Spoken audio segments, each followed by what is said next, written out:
We put in place these tariffs.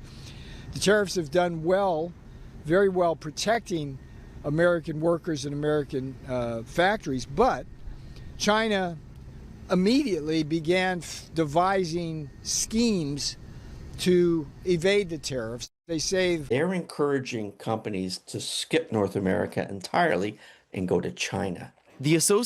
Canada's textile sector employs about 100,000 people, according to the Industry Association, with the bulk of jobs in fashion and clothing, based in Quebec and Ontario.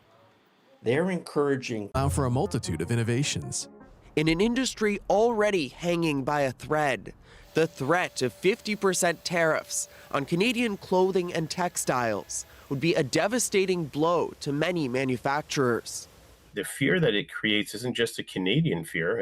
It's also a fear in the U.S. of doing business with Canadians. The Canadian textile industry. Here's the irony. Washington says these tariffs protect American factories. In Canada, they're doing something else entirely. For years, Canadian clothing crossed the border duty-free. Not anymore. Textiles and clothing made in Canada, currently duty-free under CUSMA, are now targeted under a range of goods set to get hit with U.S. tariffs on August 19th.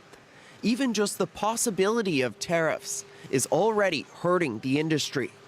People have already been laid off. Orders aren't coming in. U.S. customers are possibly searching for other suppliers. They're encouraging companies to skip North America entirely and go to China. The association representing Montreal's fashion industry says clothing companies would be especially. Tariffs meant to punish Canada could hand the work to the one country Washington targets most. The fear that it creates isn't just a Canadian fear. It's also a fear in the U.S. of doing business with Canadians. The Canadian textile industry, it's fragile. It's fragile as it is. Textiles and clothing made in Canada. We have 5,000 more jobs in cut and sew production here in Quebec than we had 10 years ago. We could lose this know-how in our sector.